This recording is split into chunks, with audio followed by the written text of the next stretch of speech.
The studio of the Kelly Clarkson Show pulsed with its usual warm, upbeat energy.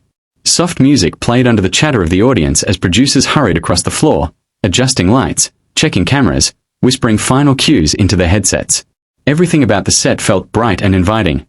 Golden lighting, pastel backdrops, Kelly's familiar smile glowing on the big screens. It was the kind of environment designed to make guests relax, laugh, and feel safe. Mark Wahlberg stood just behind the curtain, hands clasped together, jaw set tight.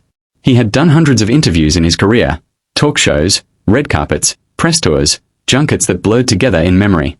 None of them usually rattled him. He knew how to charm an audience, how to deflect tough questions, how to keep things light. But something about today felt off. The air felt heavier. The noise from the crowd felt louder, sharper. His publicist whispered something encouraging, but Mark barely heard it. 2 minutes, a producer said. Mark exhaled slowly, rolled his shoulders, and put on his public smile. The music swelled. The curtain opened. Please welcome Mark Wahlberg. Kelly's voice rang out, bright and excited. The audience erupted into applause. Cheers, whistles, a few people even stood. Mark walked out, waving, smiling, the familiar confident stride of a man who had spent decades in front of cameras. Kelly met him center stage, beaming, and they exchanged a quick hug. So good to see you, she said warmly. Always good to see you, Kelly, Mark replied, flashing a grin. They Saturday. At first, everything went exactly as expected. Light banter. Jokes about his schedule. Teasing him about how early he wakes up to work out. The audience laughed easily. Mark relaxed a little, leaning back in his chair, playing along, cracking jokes about his strict routines and discipline. You're terrifyingly disciplined, Kelly laughed. I wake up and think about coffee. You wake up and think about burpees. Hey, it keeps me sane, Mark joked. Mostly. The vibe was friendly, comfortable, normal. Then the tone shifted. Kelly smiled, but her voice changed, just slightly. So, Mark, she said casually, there's been a lot of conversation lately about celebrities and accountability, about past actions, past behavior, and whether people truly change. Mark's smile tightened. He nodded slowly. Yeah, I've seen some of that. Kelly tilted her head. And your name has come up in some of those conversations again. The audience grew quieter. Mark leaned forward a little. Okay. Kelly kept her tone calm, but her words were sharper.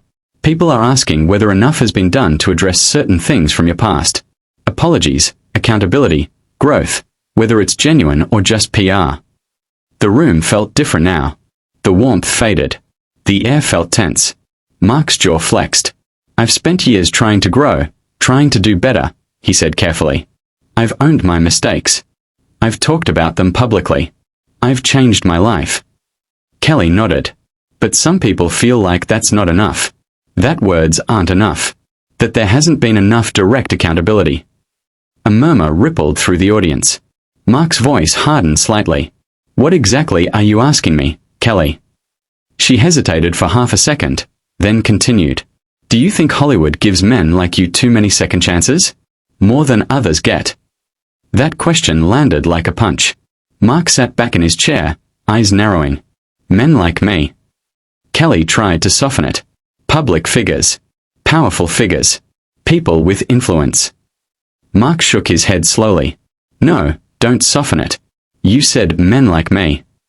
What does that mean? The tension became palpable. Even the audience seemed to stop breathing.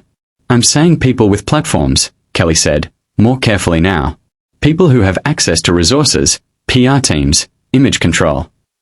Mark laughed, but there was no humor in it. So now I'm a symbol instead of a person. That's not what I'm saying, Kelly replied. It sure sounds like it, Mark shot back. The producers behind the cameras exchanged nervous glances. Kelly leaned forward, trying to regain control of the conversation. Mark, this isn't an attack. It's a conversation. People talk about growth and redemption, and you're using me as the example, Mark cut in. The audience gasped softly. I came here to talk about my film, my family, my work, he said, his voice rising. Not to be put on trial. Kelly's expression shifted, no longer playful, no longer relaxed. Public figures don't get to separate those things. That's part of the responsibility. Mark stared at her. So this is an ambush interview? No, Kelly said quickly. But it's an honest conversation. Honest? Mark repeated. You didn't tell me this was coming. She hesitated, and that hesitation said everything. The silence in the studio was thick, suffocating. Mark stood up slightly from his chair, then sat back down, trying to contain himself. His hands were clenched. You know what I've done, he said, voice shaking now with restrained anger. I've worked for decades to change my life. I've raised kids. I've built businesses. I've helped people. I've tried to be better than who I was. Kelly's voice softened. I'm not denying that. But you're questioning whether it's real, Mark snapped. On national TV. Kelly opened her mouth to respond, but Mark continued. You don't get to decide my growth for me. You don't get to measure my redemption on a talk show couch. The audience was completely silent now. Cameras rolled. Producers whispered urgently into headsets. Kelly looked shaken but tried to stay composed. Mark, people are watching. They want answers. That's part of being a public figure. Mark stood up fully this time.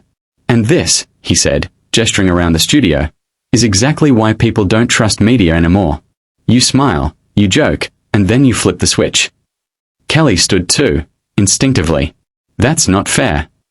No, Mark said, voice loud now, echoing in the studio. What's not fair is pretending this is a friendly interview when it's really a setup. The crowd buzzed with whispers. Mark grabbed the arms of his chair, pushed it back slightly, then pointed toward the stage exit.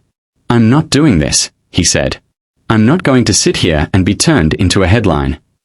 Kelly tried to speak. Mark. He cut her off. No. You want a viral moment? Congratulations. The studio felt frozen in time as Mark turned, eyes blazing, and took his first step away from a chair. This wasn't just tension anymore. It was the beginning of a walkout.